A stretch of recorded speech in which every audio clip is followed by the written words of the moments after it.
Fala, torcida vascaína, a gente está de volta com o nosso canal Vamos Vasco e com mais notícias e novidades do nosso Vascão. No vídeo de hoje vamos trazer informações sobre quanto que o Vasco lucrou com venda de atletas, jogadores aí que foram vendidos a outros clubes nessa janela de transferências. Vamos falar ainda do mercado do Vasco agora, como que vai ficar a situação. O Vasco pode contratar jogadores e a lesão do Jair teria pego a diretoria de surpresa. E quem sabe pode ser que apareça mais um volante ainda contratado, mas não vindo de algum clube internacional, porque como eu falei, a janela internacional se encerrou. O Vasco agora pode buscar jogadores livres, jogadores que estão na Série B, Série C ou Série D e aqueles que não completaram 7 jogos na Série A do Campeonato Brasileiro. Vamos falar isso aqui no nosso vídeo, jogador também contratado que já está no bid da CBF.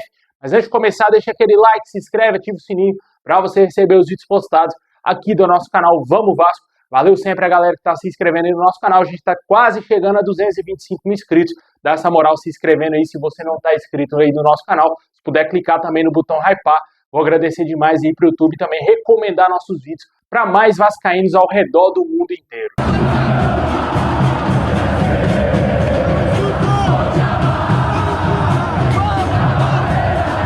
Bom, pessoal, o Vasco se movimentou bastante nessa janela de transferências. Garantiu aí venda de atletas e também algumas contratações e ao todo o Vasco desembolsou cerca de 72 milhões de reais em vendas de jogadores.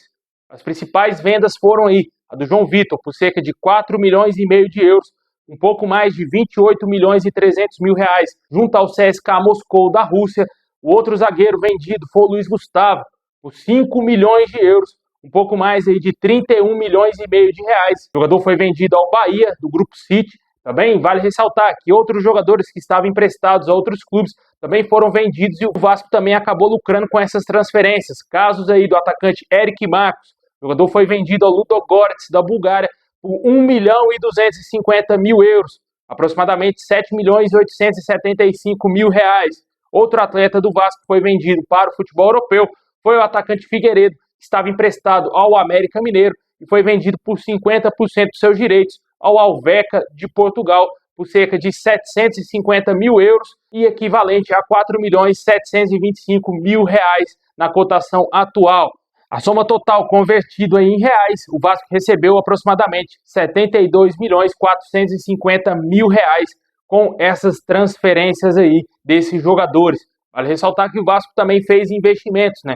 Ao contratar aí alguns jogadores por empréstimos, porém com opção e também obrigação de compra, como é o caso do Andrés Gomes. O Vasco contratou aí por empréstimo o zagueiro Robert Renan, vindo do Zenit, lá da Rússia, até o meio do ano que vem.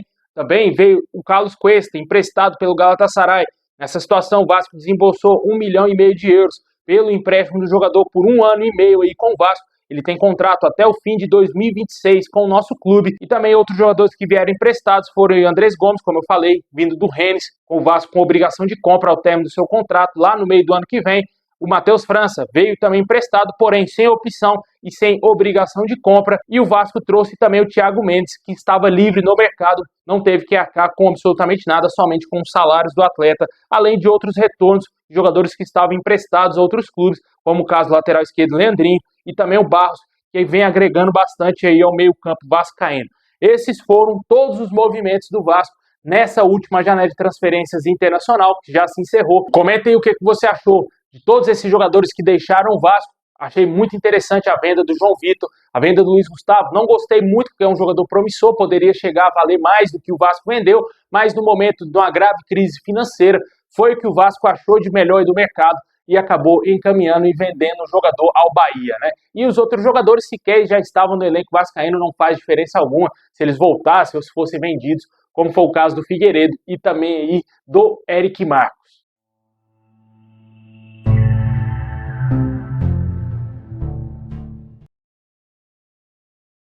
Bom, e por falar em reforço, tivemos aí uma novidade quanto ao novo reforço contratado, Carlos Cuesta. O Vasco conseguiu registrar o atleta antes do fechamento da janela de transferências e ele já está no bid da CBF e poderá fazer a sua estreia no jogo contra o Ceará. Vale mais uma vez ressaltar que ele não vai poder jogar contra o Botafogo, pois ele não está inscrito na Copa do Brasil nessa fase de quartas de final.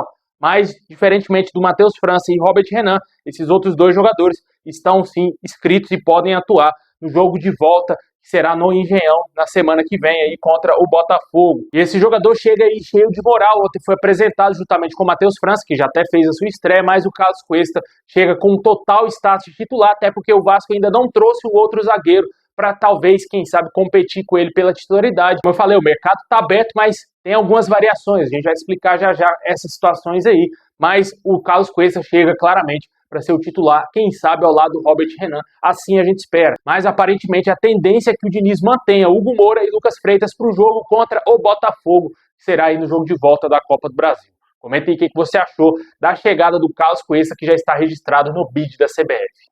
Bom, e continuando no assunto transferências, ontem foi fechada a janela de transferências e o Vasco não pode mais contratar jogadores que estão atuando no futebol do exterior, jogadores que têm vínculo com outros clubes, porém, o mercado ainda está aberto para que o Vasco contrate jogadores sem clubes de qualquer nacionalidade, pode ser jogador japonês, o Vasco pode contratar, meu amigo, e também jogadores brasileiros que estão sem clube, e também, além de contratar jogadores que não completaram 7 jogos na Série A, e além também de Série B, Série C e Série D, onde o Vasco pode fazer movimentos para contratar atletas vindo dessas divisões. A janela ainda está aberta caso algum clube aí no Brasil queira contratar mais jogadores aqui do cenário nacional e também jogadores sem time. E a situação é a seguinte, segundo o Globoesporte.com, o Vasco ficou muito surpreso com a lesão do Jair, não esperava que o jogador fosse ter uma nova lesão, se cogitou bastante que o Vasco iria contratar um novo meio-campista e também mais um zagueiro pela direita antes do fechamento da janela, porém o Vasco não fez esse movimento. Não sabemos ainda se a diretoria do Vasco vai trazer esses jogadores, talvez jogadores que estejam livres no mercado, o Vasco tendo que arcar somente com seus salários, ou até mesmo algum jogador da Série B do Campeonato Brasileiro, para quem sabe suprir a ausência tanto do Jair e também completar o time com mais um zagueiro que atue pelo lado direito, já que até agora o Vasco ainda não conseguiu se livrar do Lucas Oliveira e também do Maurício Lemos, jogadores que estavam insatisfeitos e que o Vasco poderia negociá-los. Não teve negociação internacional, mas ainda pode acontecer a negociação aqui para o cenário brasileiro, para o mercado brasileiro, até mesmo para a Série A. Eu acredito que o Maurício Lemos ainda não fez 7 jogos e menos ainda o Lucas Oliveira. Esses dois jogadores ainda podem ser negociados pelo Vasco, sendo emprestados a outros clubes aqui, e também outras saídas podem acontecer, né? Caso Lloyd Augusto, Jean Davi e outros jogadores que talvez o Vasco não queira aproveitar durante o restante dessa temporada. Para ressaltar que tanto Lloyd Augusto, Jean Davi e também Maurício Lemos não vêm sendo relacionados para nenhum jogo do Vasco. Esses 3 jogadores têm a obrigação de deixar o clube, o Vasco tem que se virar e tentar um empréstimo, emprestá-los a outros clubes da Série B ou até mesmo da Série A, para tirar esses jogadores aí e diminuir a folha salarial com atletas que sequer vêm entrando dentro de campo. E quanto à situação de reforço, segundo o Globoesporte.com, a tendência é que realmente o Vasco não faça esse movimento, mas as lesões podem atrapalhar os planos do Vasco. Caso, por exemplo, o Tietê volte e se lesione novamente, pode ser que o Vasco se veja obrigado a contratar mais um volante para a equipe e também, quem sabe, buscar mais um zagueiro se negociar esses 2 que a gente falou. Comentem o que você espera desse mercado, se você acha que tem nomes interessantes livres aí no mercado, que o Vasco poderia tentar arriscar e contratar. Tem alguns nomes interessantes sim, cara. Eu sempre estou trazendo esse tipo de conteúdo lá no meu outro canal, Showball. Sempre aparece um outro nome que poderia agregar aí algum elenco do futebol brasileiro e até mesmo o nosso time do Vasco, né? Vamos ver o que vai acontecer aí, se o Vasco vai tentar contratar mais atletas, assim que tiver novidades, vamos trazer aqui no canal.